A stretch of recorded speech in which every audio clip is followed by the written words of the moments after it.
What's going on, Dating Tribe? Welcome back to the Dating Insights Lab. I'm Coach Nate with you here and wanted to talk about how to put yourself out there properly. So this is really going to be for the person that maybe you got out of a relationship a couple months ago, a couple years ago, and you kind of really don't know where to start in this massive dating world all over again, or for whatever reason, you've just been single for a long time and you're a little sick of it. So I will show you a few things to do. Let's dive in. So the first thing I'm going to have you do is identify what you feel comfortable with. Do you prefer to meet in person? Do you prefer to meet new people online? Is a combination? Really think through this a little bit and just do what you're comfortable with. Now, me personally, I actually like to meet new people in person. There's a few different reasons for this, and I've gone over that in other videos, why I like the in-person approach a lot better. But number one, you physically know what you're getting when you meet somebody in person. Number two, you can actually have a regular conversation and kind of vet out in a couple minutes if they're crazy or not, right? If they're relatively normal, then they're maybe worth going on some kind of date with or escalating the relationship from there. So lots of things, but just explore what you're comfortable with. And maybe for you, it's only online. Maybe you have a lot of approach anxiety or social anxiety, and that'd be really hard. Totally get that, and we can still help you. Either way, another thing you can do is try to go to more events with your friends. So even if you have a lot of social anxiety, chances are you have at least a couple close friends that maybe one or two of them are single and they're out in the world doing stuff, or they don't even gotta be single. You can still, I don't wanna pick on you, but you can totally third wheel it and still have a lot of fun. And for some people that's more comfortable because you have some people to interact and talk to.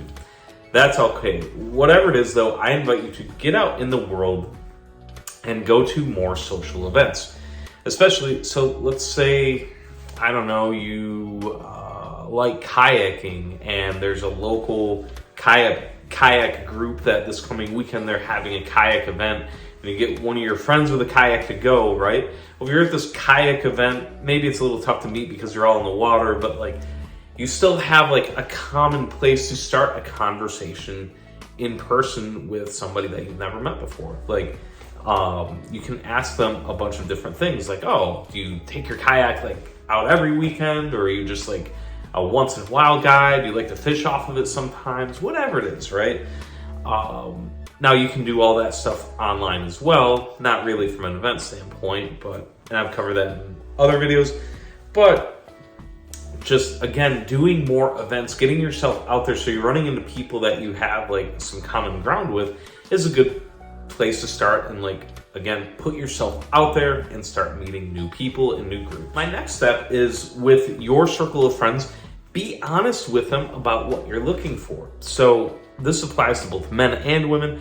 And what I say is, let them know, like, let's say you've been single for like 2 years and you're a little over it. Now you're like in serious relationship mode. You're looking to maybe get married before long. You realize that, hey, I'm not getting any younger, right? So a good thing to do is be honest with your friends. Let's say the scenario that you've had a couple toxic relationships and you want to find like a good person to be with that really treats you well. Tell that to your friends, like, hey, my buddy Don or whatever, like, hey Don, man, my last couple girlfriends have been really pretty rough to deal with. I know you know that, and that's why the relationship ended. I'm really looking for a nice girl and, maybe settle down a little bit, So if you have any friends or family that fit that, maybe you can kind of send them my way a little bit, We don't want to come from a place of desperation or insecurity. That's a really, really big thing I'm going to tell you right now. But it does help to tell your friends that, hey, I'm out in the world, I'm looking for a relationship. It doesn't hurt to, put the word out a little bit that you are looking for something like that. Because they could know a friend of a friend who's pretty cool that happens to be single, and you just never know. Sowing good seeds can be powerful. And sometimes it's one of those things, you don't get an instant gratification reward. Like, oh, you don't just like start telling your friends and like tomorrow you have a prospect. But, you know, if you tell a couple people here and there, you know, hey, I'm looking for a good person, you know, it'd be really cool to get some dates in. That can often down the road lead you to, you know, it's an avenue for you to meet somebody cool. The next thing I would say is to be physically approachable in person. What do I mean by this? Well, let's take the scenario that you're a single person and you need to go to the grocery store for a decent amount of stuff, your bi-weekly trip or whatever it is. Well, my advice to you is to just don't go into the grocery store with your list and like you're just looking at your list and looking at what you're getting, looking at your list, looking at your getting. We want to be open. We want to be kind of available for dating, if that makes sense. We want to be maybe striking up a conversation with a couple people at the grocery store. And it doesn't even have to be somebody that you're attracted to, but if you're friendly and outgoing and asking about other people, a lot of time that's going to get like, that attitude is going to get people to gravitate toward you a little bit. It's going to increase your chances of meeting somebody there because you never know. The love of your life could be at the grocery store right now, you know? So conceptually, that's a little funny. But if you just go into that store looking at their product and looking at the ground and looking at your list and you're just like, get in there and get out, which is, I hate to say it, like corporate America has kind of trained us to be stupidly efficient with a lot of our errands because, I don't know, we're just so used to being so busy, right? But if you hit that grocery store more, maybe a little slow motion, maybe just, you know, take the time to like talk to everybody and make it a nice experience and be approachable. You never know, cute guy at the grocery store, cute girl could look at you and then you strike up a conversation with her about something that she's buying or something that she's wearing or her purse or the way her hair is. And boom, at the end of the conversation, you ask for a number and things escalate from there. Which again, is why I really like in-person meeting because that interaction is so much harder to do in the online world. Definitely possible, right? But it's just a little bit harder for me, at least, to translate like a texting relationship into meeting somebody where, again, you meet them in person at the grocery store, you kind of know what you're getting and you can kind of choose like, hey, do I escalate this or not? So again, make sure that you're physically approachable when you're out in public, noticing people, having conversations with them, noticing people that might like you and that you might like. Lastly, I'm going to say go ahead and join a couple dating apps. Now, look, I know I've said a couple times in this video already that I really like in-person approach and it's got so many benefits, but the online world does have benefits as well. Now, before I was married, I've had a lot of different relationships, good, bad, and different. I've said that before as well. But I have met a couple really cool girlfriends through dating apps. Now, which ones to use?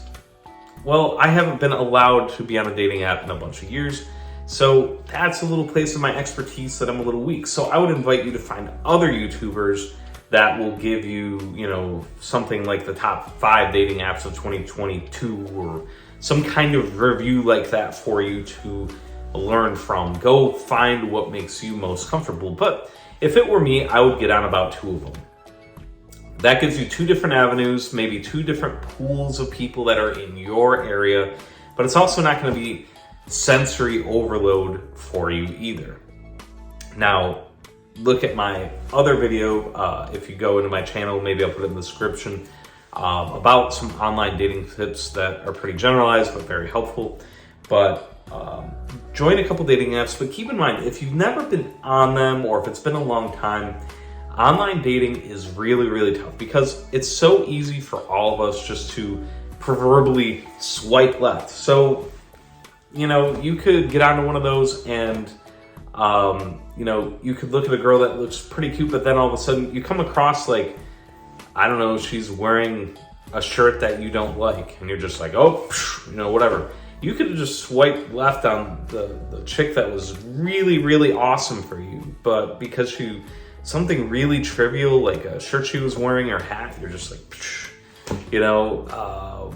So it's really, online dating is like a really judgmental, high rejection, high school like atmosphere to it, you know, and that makes it really tough. So you want to emotionally be prepared for that, and that's why I say try to.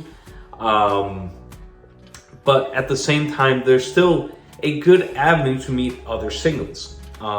Especially most of them are customizable, meaning you can really zero it into a geographic area. You know, you can get a decent description, stuff like that. So join a couple of them, but don't put it on a pedestal. Don't have a crazy high expectation from it, is also my biggest tip. So join it more to like have fun. That's the attitude I would have. Have fun with it, you know, look around. And then if you're able to translate your online presence into a couple dates, perfect. So thank you so much for watching. Please like the video, subscribe to the channel. I try to come out with dating tips like this every week so that I can help generally good people get into long-term happy relationships that they truly want. Again, my name is Coach Nate. You can visit my website, PattersonCoachingWNY.com, where that would be an invitation for you to work with me one-on-one, where we're gonna dive deep into your personal situation, figure out what's holding you back from dating powerfully, fix it, and get you where you wanna go. If you want to quick hit, like reach right out to me, simple. My email is PattersonCoachingWNY@gmail.com. But either way you want, please reach out. I'd love to hear your story and get you moving forward to have the dating life that you truly want, the relationship that you want. As I wouldn't trade my wife for the world, and I personally have been on both sides of it. I was a perpetual dater. I had a lot of girlfriends through the years, did a lot of stuff, but now I've been happily married for about 6 years and still going really well and have a kid on the way. So really want to help you, and we'll see you in the next one.